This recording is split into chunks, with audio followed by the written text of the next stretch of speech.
Saya dari Lombok, Gus. Ini pertanyaan untuk Gus Baha. Gus, saya sekitar 3 bulan yang lalu saya pergi menghadiri akad nikah di bawah kaki Gunung Rinjani. Di sana orang tua mempelai perempuan tidak mengizinkan anaknya untuk tidak akad dengan cara Rasulullah. Baik akadnya, baik bahasanya, baik caranya, semua dipisah. Tapi karena mempelai laki-laki tidak mengerti, akhirnya sampai sore diajarkan, lalu diajarkan dengan baik, akhirnya ditunda karena tidak sesuai dengan tata cara Rasulullah dulu.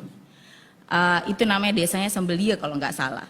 Jadi kami pulang dengan akhirnya batal acara itu. Itu yang pertama, Gus. Ini untuk Profesor Tuan Guru Tuan Guru Quraisy Shihab. Saya sungguh penggemar berat sampean, Prof. Untuk Prof Quraisy Shihab, apa yang sebaiknya dalam rumah tangga?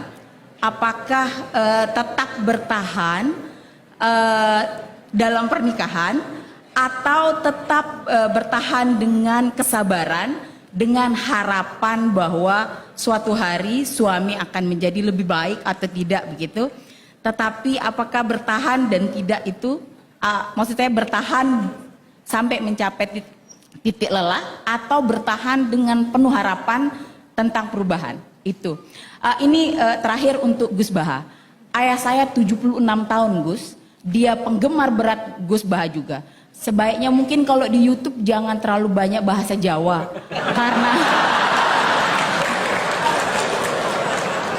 karena bapak saya itu penonton terus setiap saat. Meski adik saya lulusan Al-Azhar Kairo Mesir, dia juga menerjemahkan apa yang Gus Baha bilang.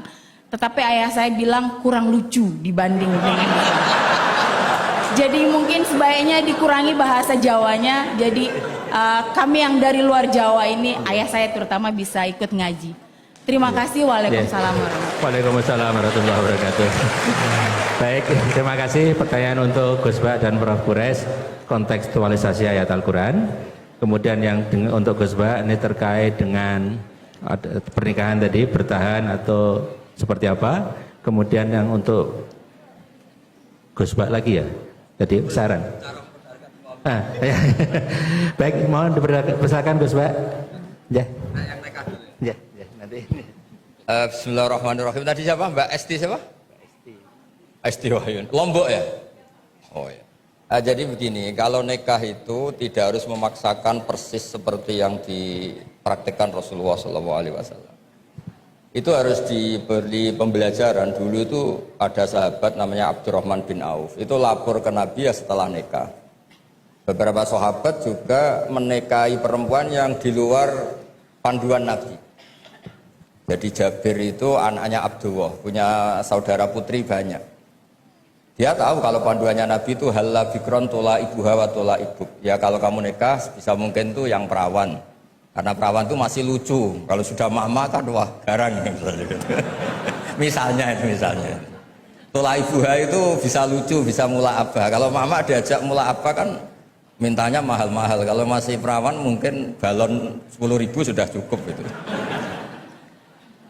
Dan Nabi memang ngendikan halla bikron tola ibuha wa tola ibak.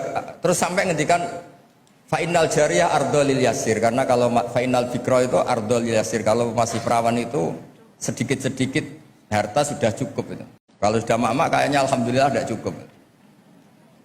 Tapi tidak cukup itu juga bagus. Ini bukan menghina mama, justru bagus. Uang kebutuhannya banyak, dikasih sedikit, memang harus dikomplain itu, memang harus dikomplain. Nah begini, ternyata Jabir ini menikahi janda. Ketika nikahi janda, Nabi tanya, kenapa engkau nikahi janda? Panduan saya itu perawan. Saya punya saudari, putri-putri banyak. Makanya saya nggak mau nikahi perempuan yang seumuran dengan saudara-saudara saya. Tapi saya nikahi perempuan yang bisa mensisiri adik-adik saya, bisa merumat. Terus Nabi bilang, ahsanta asobta, oke kamu benar. Itu bukti bahwa di hal-hal sosial itu yang dikenal Nabi itu bisa dinego, bisa dinego. Jadi beberapa sahabat juga nikah, nggak dihadiri Nabi, bahkan Nabi taunya terlambat. Ada sahabat matur, loh kamu kok tersenyum-senyum kenapa? Habis nikah ya Nabi. Terus kam sukta ilaiha, kamu ngasih mahar berapa? Wasna nawatin min dahabin, ini sekitar gini.